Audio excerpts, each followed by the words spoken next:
Welcome to New York Got Game. Happy holidays. We've made it to Christmas week, and we're delivering you an early Christmas gift with this week's episode of New York Got Game. On this special Christmas-themed episode, we're going to be focusing on the New York Knickerbockers, who are playing a matinee Christmas Day matchup with the Bucks as they were looking to knock off Milwaukee for the first time this season. They're 0-3 against the team right now. This week, we've got a special guest joining me in studio. We're going to get right to it. The Knicks are heating up. Christmas, it's a time where everyone, if you are not a Grinch, has some joy and hope in their heart. It's also a time where people enjoy giving and receiving gifts. Sports fans, they love gifts too, and considering the New York Knicks are currently in the middle of the Eastern Conference, I thought that this episode would be a perfect time to discuss some gifts the Knickerbockers could use and how likely these gifts are to be given. Joining me for hopefully a Merry Knicksmas is one of the hosts of the Knick of Time Show, my guy, Ryan Gale. Ryan, what's going on, man? I'm good, man. I'm good. You know, Brooklyn in the house. Yes. Visiting my parents for Christmas, New Year's. So, I'm happy to be here, man. Well, I'm glad you're here because you're a fellow Brooklynite. For folks that don't know, Ryan, I've been on his show, Knick of Time Show. Ryan is out in Naptown in Indianapolis, but he's back home for the holidays, so I had to have you here. Always, for me, I tell people this all the time, when we get a fellow Brooklynite here, and on the desk here in the studio, it's always, you know how we do. Of course. It's always a good time. Brooklyn is always in the house. But we're here to talk about some Knicks basketball. I got to ask you because, it's Christmas and this is dropping Christmas week. How has the holiday season been for you? Has it been stressful? Have you been in the stores? You've been staying out the stores? How's it been for you so far? Honestly, the holiday season hasn't been that stressful for me. A lot of my shopping I did online, pretty much. And, me being in Indiana right now, I just pretty much been like, you know what? You're going to get these gifts shipped to you, and that's that. That's it. Exactly. We're not doing much more than that. Exactly. Got to lessen the stress. You got to. I've been fortunate to stay out of the stores this holiday season, but we want to wish everybody a happy holiday out here. So, Ryan, what we're going to do here is we're going to give some gifts to the Knicks fans. That's what we're going to do. That's what you're here for. You're almost going to be like the Knicks Santa this year. Going to have you giving some gifts. So I thought a lot about gifts that the Knicks could use. And as you know, things changed in the last week when news came out about Mitchell Robinson, who's likely done for the season. We know that the Knicks, they applied to the NBA for a disabled player exception. Yeah. That's worth $7.8 million. Now, they're currently very thin at the center position. So for Christmas, are you going to gift Knicks fans a serviceable center to hold it down for the rest of the season? And what center should Santa, which in this case would be you, what center should Santa bring the Knicks fan?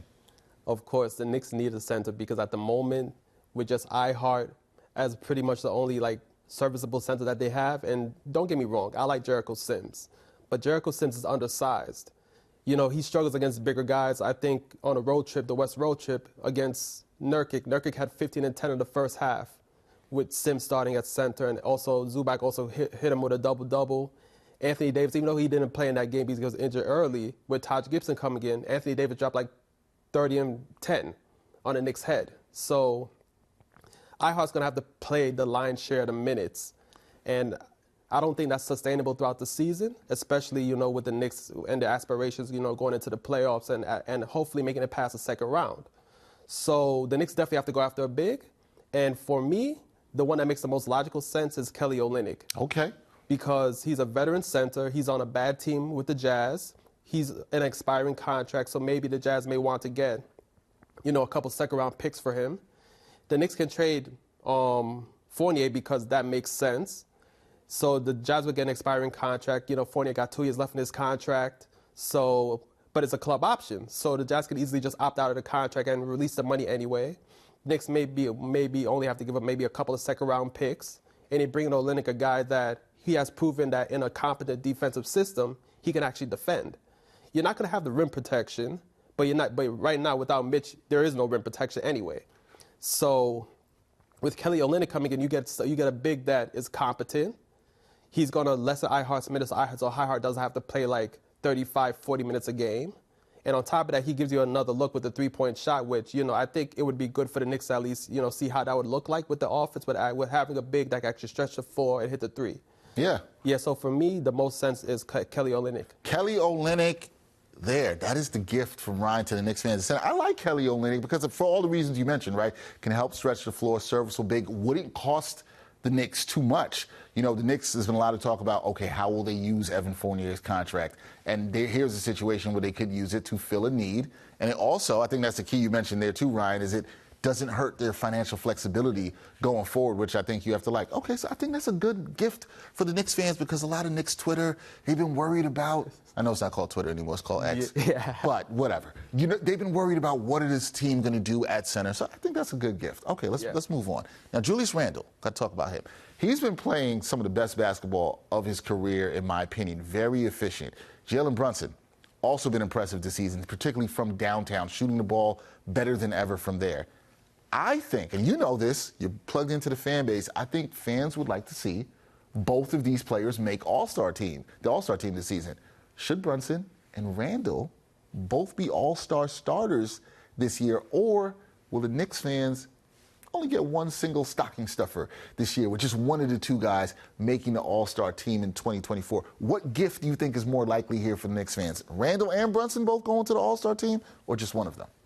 Well, from my biased Knicks fan side, I'm saying that they both deserve to be All-Stars based on their performance this season. But if I'm being unbiased and I'm going by what I think the NBA will do with the coaches and, you know, the voting and things of that nature, usually the teams that are gifted more than one All-Star are the teams that are like, you know, top of their conference or near the top of the conference. So like teams like the Celtics, the Bucks, Nuggets, even the Timberwolves, who's having an amazing season, like teams like that.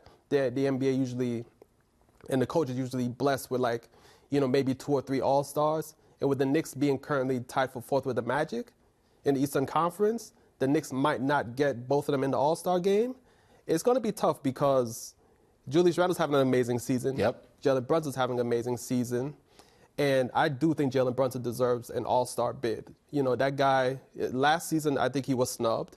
This season, he's still putting up pretty much the same numbers. Maybe he's even better because he's shooting more threes, knocking in more threes from last season. So if I have to choose, I would want Jalen Brunson to get that nod, but me being a biased Knicks fan, both of them deserve to be in the All-Star game. Easy. I'm with you. Be greedy. Let's be greedy here. Let's get 2. Why can't that happen? Let's be greedy and get there. I do think there's something to that with Jalen Brunson. I think a lot of Knicks fans, you know, you saw this. People felt that he got snubbed last year. Julius Randle has made it 2 times in 3 years, so he's been there. I think Knicks Nation would like to see him get his first All-Star appearance. Yeah. And look, Jalen Brunson's absolutely been deserving of it. There's no doubt about that. He's been fantastic this year, particularly shooting the ball from downtown. So you got to like what you see there. Speaking of shooting, Ryan, we know the shooting can come and go. R.J. Barrett, he was shooting the ball well from the three-point line before he was sidelined with migraines earlier this season, but then he hasn't shot the ball as well since he came back. Quentin Grimes, we saw him go through a slump. Then he was benched. Here's the question. We're talking about gifts.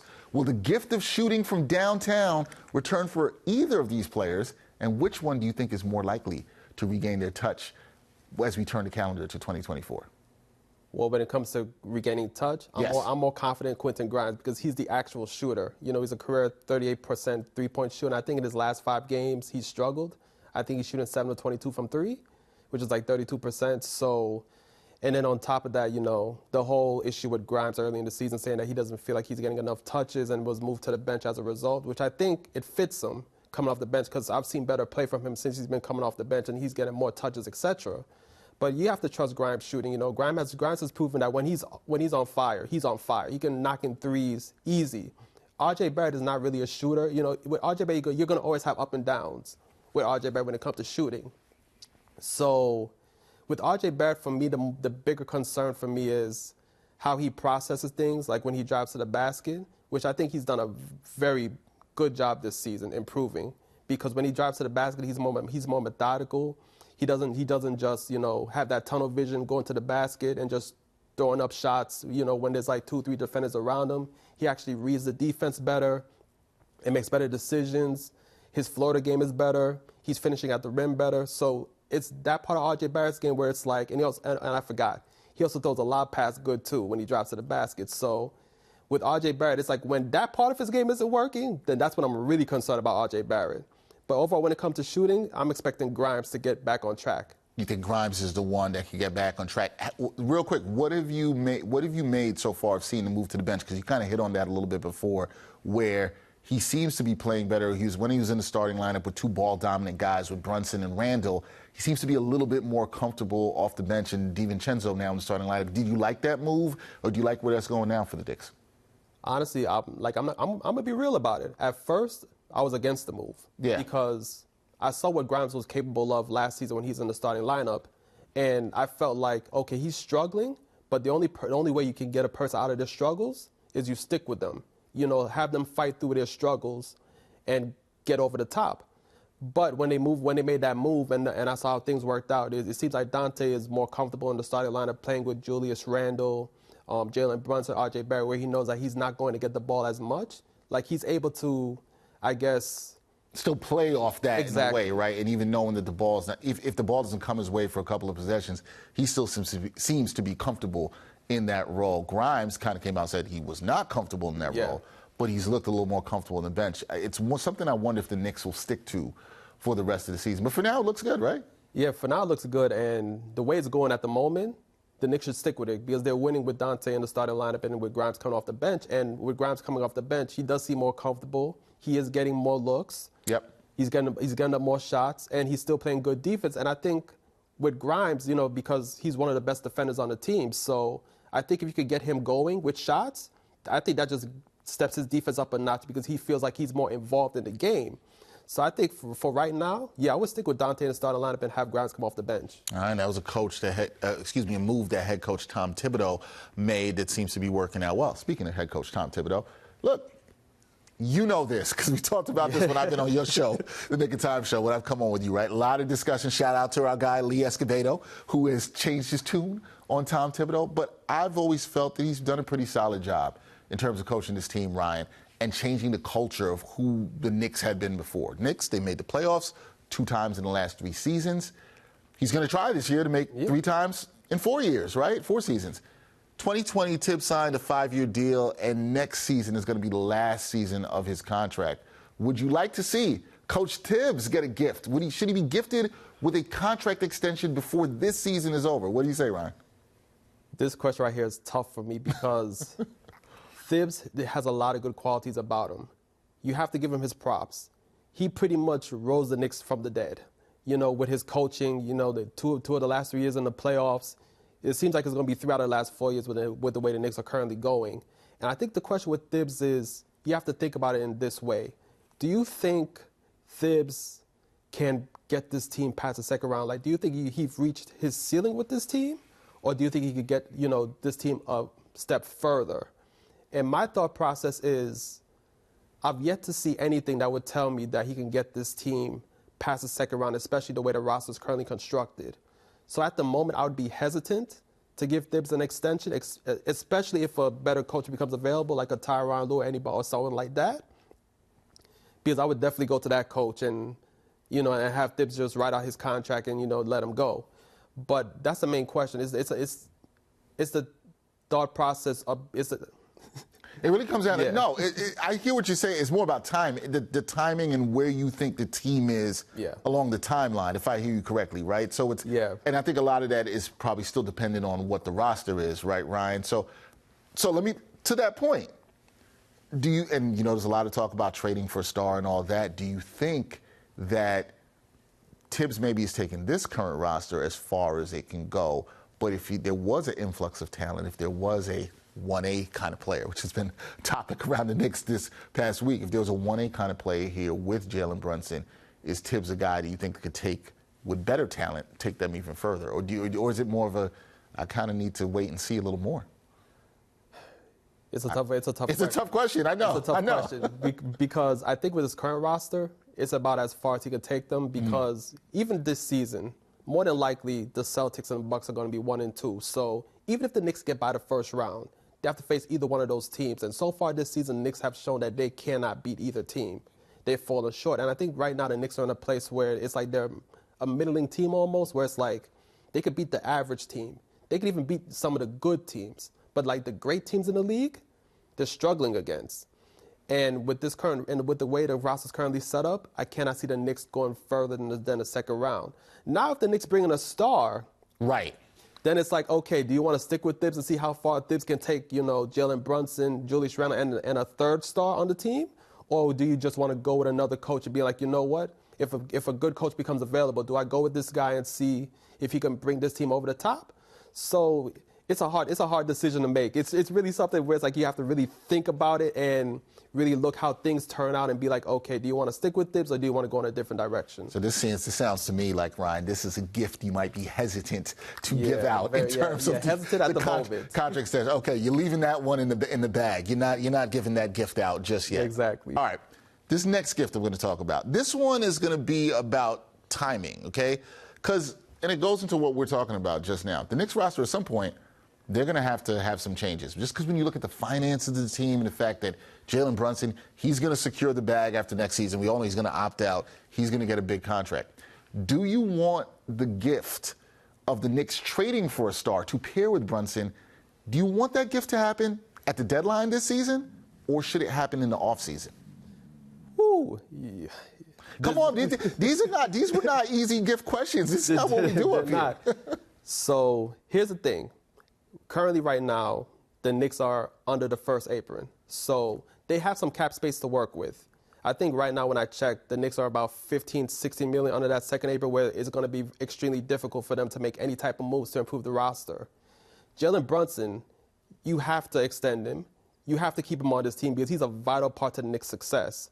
So when you think about it, you're not going to be able to underpay Jalen Brunson with the current contract that he has. You're going to have to pay, like, for example, since we're talking about Christmas, on the Boondocks, where Riley was writing Santa that note, and he was like, Santa, pay what you owe. You got to pay what you owe, Santa. Exactly. You're talking to me. That's one of my favorite shows, the Boondocks. Shout out to Aaron Magruder.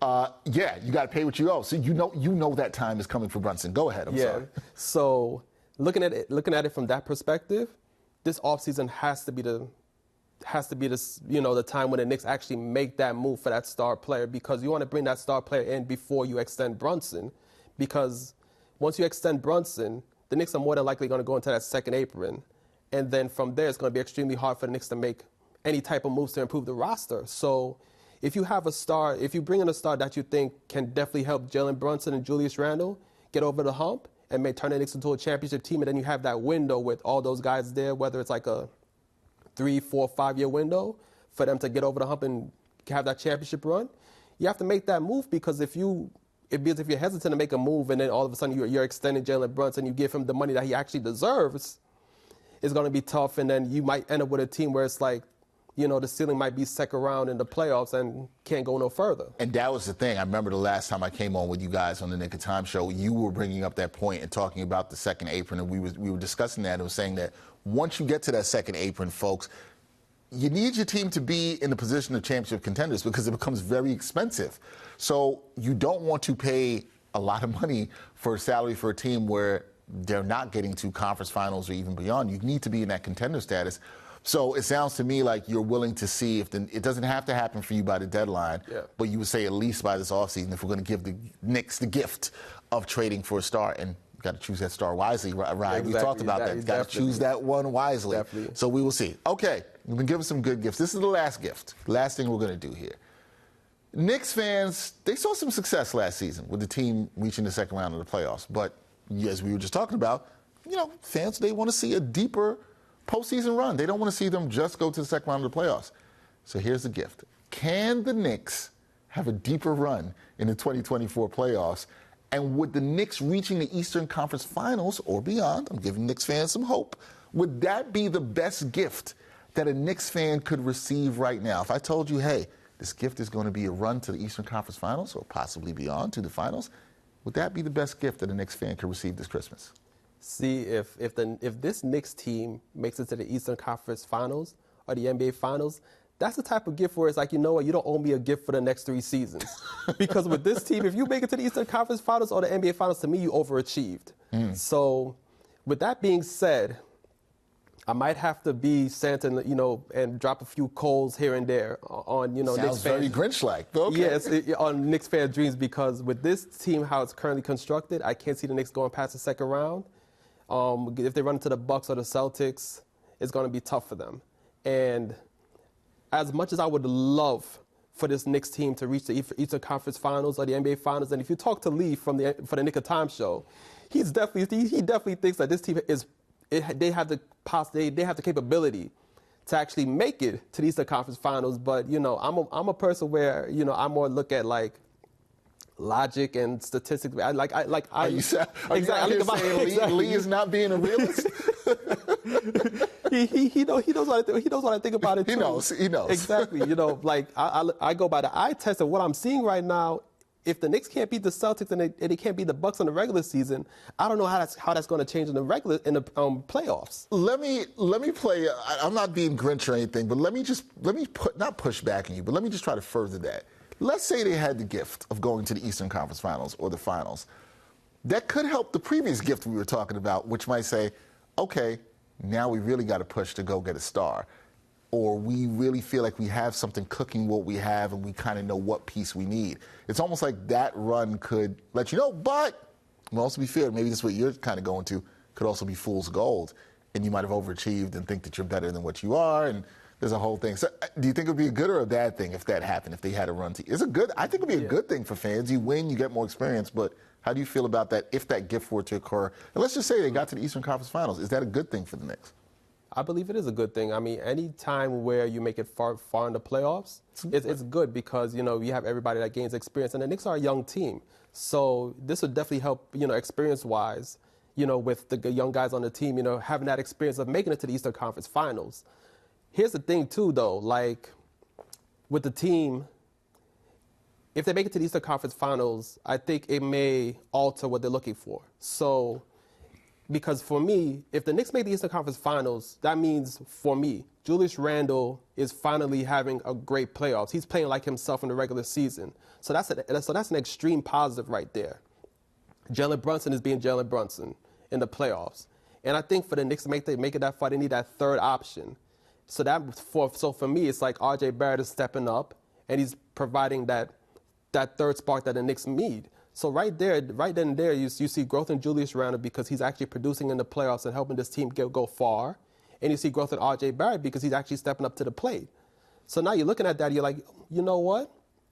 Maybe R.J. Barrett can be that third piece that we need, you know, to supplement Julius Randle and Jalen Brunson. So maybe you're looking at it and you're like, okay, maybe, because for me personally, when it comes to like a star, you know, to come to the Knicks, I'm looking at the wing area because I think that's where you feel like they need the most help. Exactly. Right. Because I feel like if the Knicks get a defensive wing, you know, a guy can just shoot the three, and it's a bonus if he can actually like create his own shot and create shots for others.